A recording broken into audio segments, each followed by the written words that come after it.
I want us to spend a little bit of time talking about um, the emergence of Christianity in the Roman Empire, because it was incredibly important um, to the development of the Western world. As you know, we've talked about how all of these cultures were very polytheistic, which meant they worshipped many gods. And it's important, however, to understand that there were some monotheistic religions in Rome and in the Roman Empire. Part of the Roman Empire included what we now call modern-day Israel, and the area in Palestine and that Middle Eastern part of the world. Rome had spread over into that area. And so I want to talk to you about Judaism first, because Christianity was born out of this monotheistic religion known as Judaism. Now, the history rather of the children of Israel is one that, for those of you who have ever been in an Old Testament Sunday school class as a Christian, would have heard. Now, you hear Jews referred to in the Bible as the children of Israel or as the Hebrews, but I do want to go through the history of the Jewish people all the way back from biblical times, so you can sort of see what that is all about. Now, you can see over here that as we have the history, we have it divided up. Your book divides it up into 6 distinct periods, so I'm just going to talk about him in the way that your book does. So the first division is what the book refers to as the patriarchs. And the main patriarchs for Jewish history are Abraham, Isaac, and Jacob. Now, Abraham was commanded by God to take his people who lived over here in Ur. And as you can remember back to our discussions about Mesopotamia, Ur is in modern-day Iraq.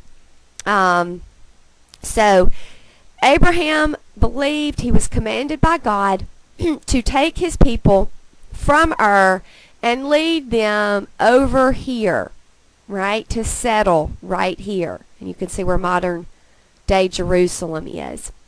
And so they did. They left in 2000 BC. They settled this land. Abraham had Isaac. Abraham also had a son named Ishmael. Ishmael became the patriarch or the father of the Arab people. So there is a connection here between Judaism and Christianity and Islam that is centered on Abraham.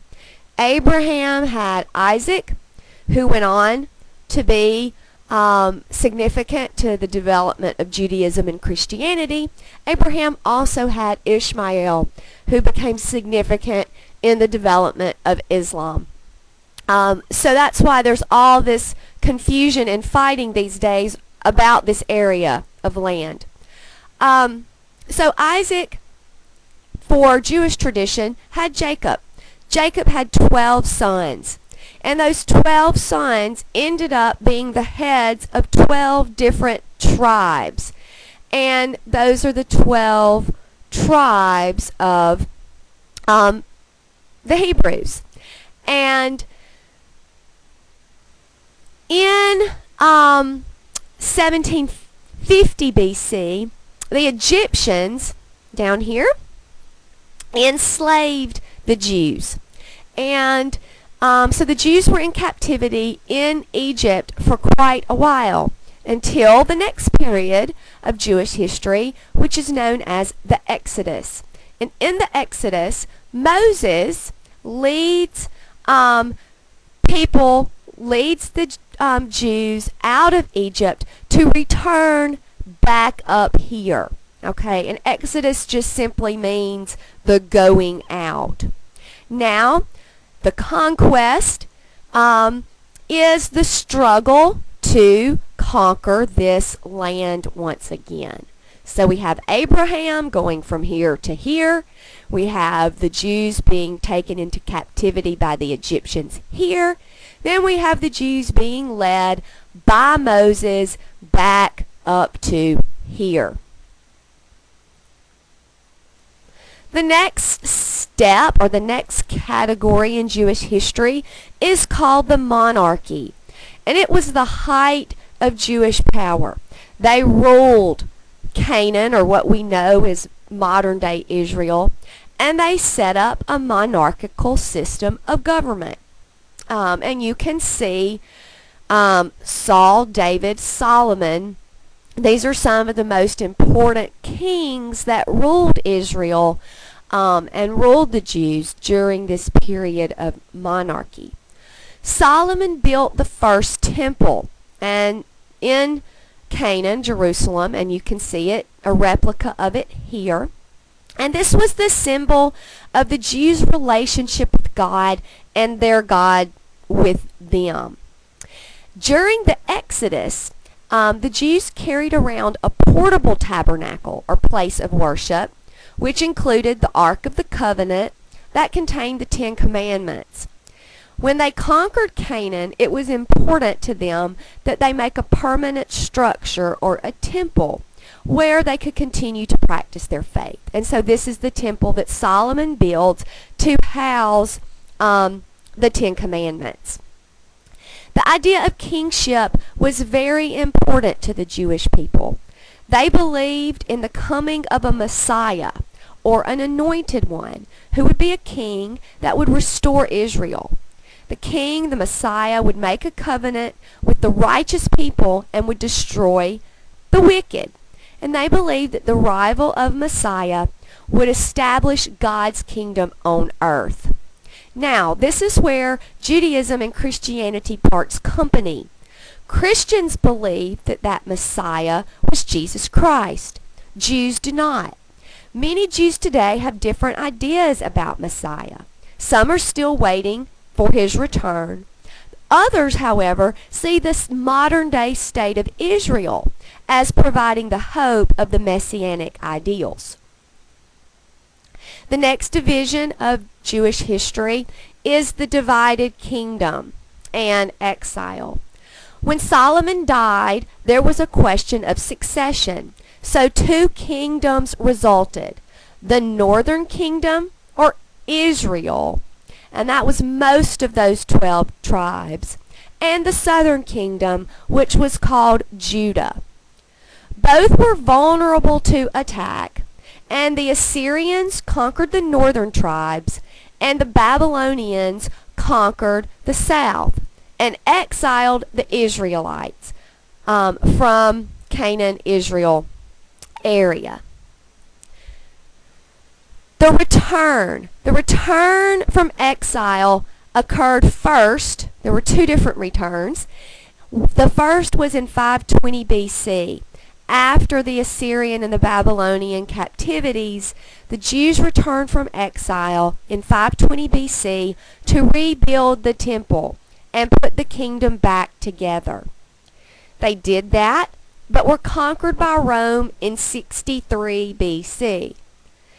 In 70 AD, the Jews revolted, and the Romans destroyed the temple again, and many Jews fled to different parts of the world. They settled in Central Europe, many settled in the U.S., some in Spain, some around the Mediterranean. And it wasn't until after World War II in 1948 when the State of Israel was officially established. This is when Jews would finally hold political power in what they deemed to be their own homeland.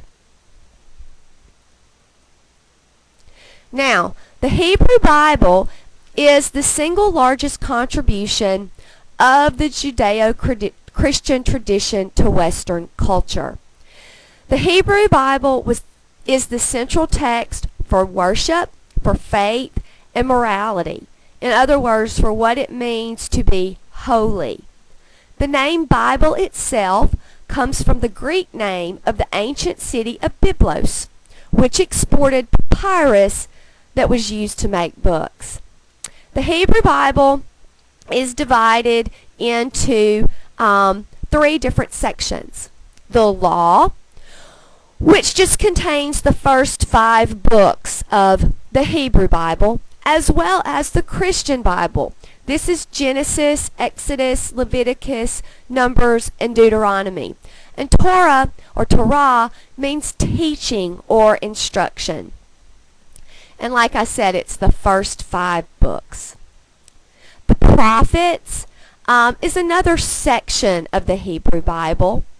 And these were the moral teachers that speak with God's authority, that are constantly reminding the Jewish people what's right and what's wrong in the sight of God.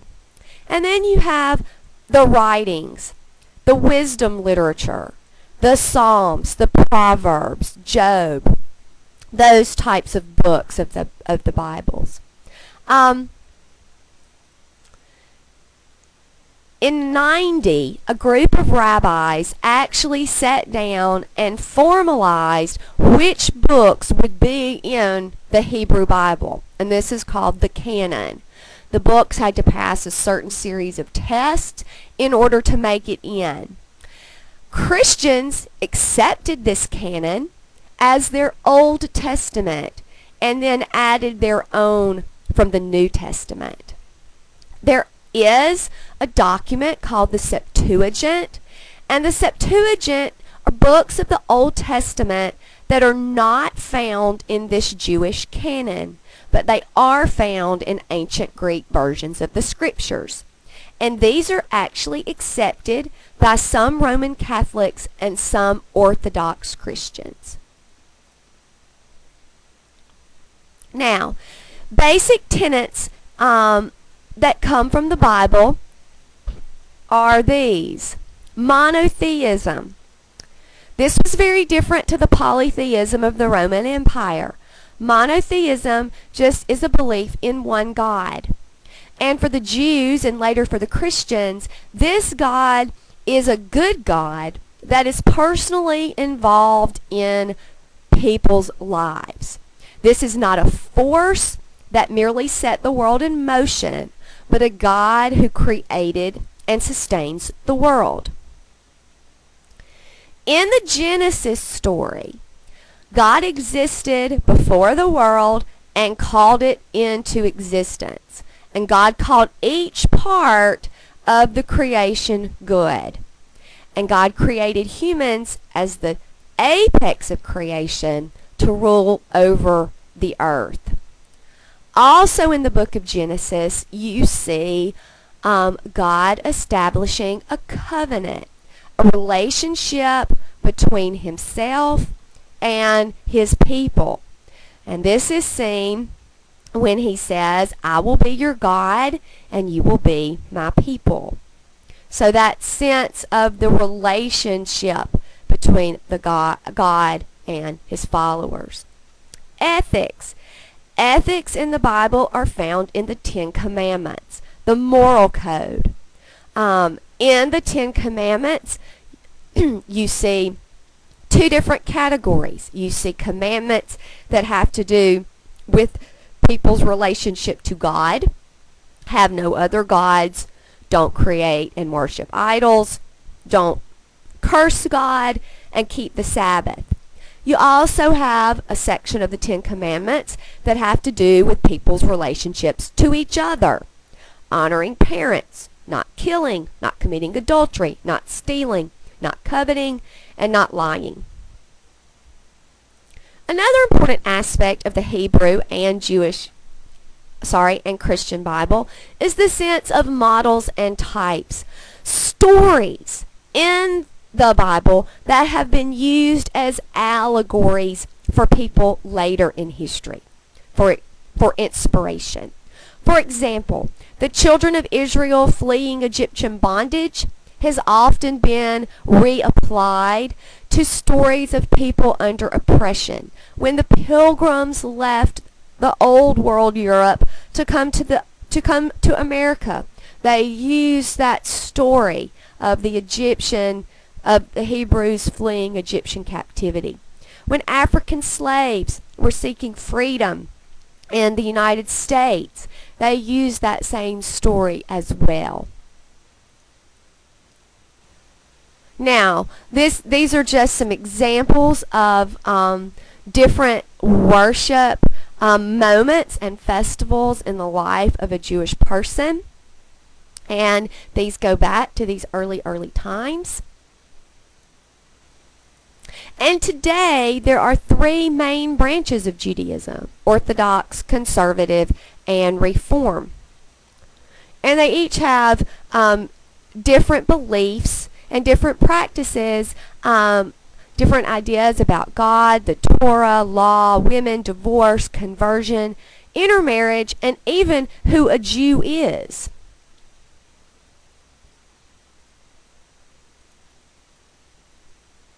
Unfortunately, Jews throughout history have been persecuted. The term concept of anti-Semitism originated with German journalist Wilhelm Marr in the 1870s, who actually claimed that Jews were biologically alien. In 1933, when Hitler took over as head of the German National Socialist Party, he was convinced that all Jews were degenerates and that Germany lost World War I because of a vast Jewish conspiracy. Between 1933 and 1939, over 300,000 Jewish people left Germany. And during the World War II years, 1939 and 1945, Jews experienced the worst persecution in the history of the world. When World War II started, Jewish people were forced to wear a yellow Star of David with the word Judah written on it, so that Nazis in Germany and elsewhere could identify them as Jewish. Hitler rounded up all Jews in the countries that he controlled and sent them to concentration camps. The young and fit became slave labor. The old and weak were immediately killed. All were starved and tortured, and Germans used Jewish people to perform medical experiments on during the Holocaust. Prisoners at the Auschwitz concentration camp were given tattoos with the number so that they could be identified. And during the Holocaust of 1939 to 1945, 6 million Jews were killed, including 1.5 million children. Now, the next slides are pretty graphic. They're pictures of that have to do and are associated with the Holocaust. So if you don't want to watch them, just stop right here. Elsewise, just you can click through. This is a detail from a photograph here of the Auschwitz-Birkenau extermination camp, where Jews were murdered en masse. And this was taken by a U.S. plane. And you can see the crematorium here, where they were sent to be cremated after they were killed. And this is a letter from one SS general to another, talking about the cremating capacity of the Auschwitz crematorium. They could actually cremate almost 5,000 people per 24 working hours. And this is one of the cremation pits used to burn the victims of the gas chamber in Auschwitz. These burning pits were mainly used in the summer of 1944, when extermination was going at such a rate that the furnaces couldn't handle the number of corpses. And that's what you see here, dead bodies. And this is a mass execution. They would line them up. They would dig these pits themselves, the Jews would. The Germans would line them up, shoot them, they would fall in, and then they would just throw the dirt back over them.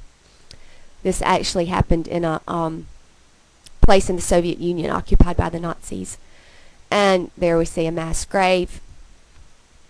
They would sort the shoes of victims in Auschwitz, and like all the other property of the victims, it was sent to Germany. They would take their belongings and give them away, use them for other purposes. And these are some pictures of some children that were subjected to medical experiments in Auschwitz.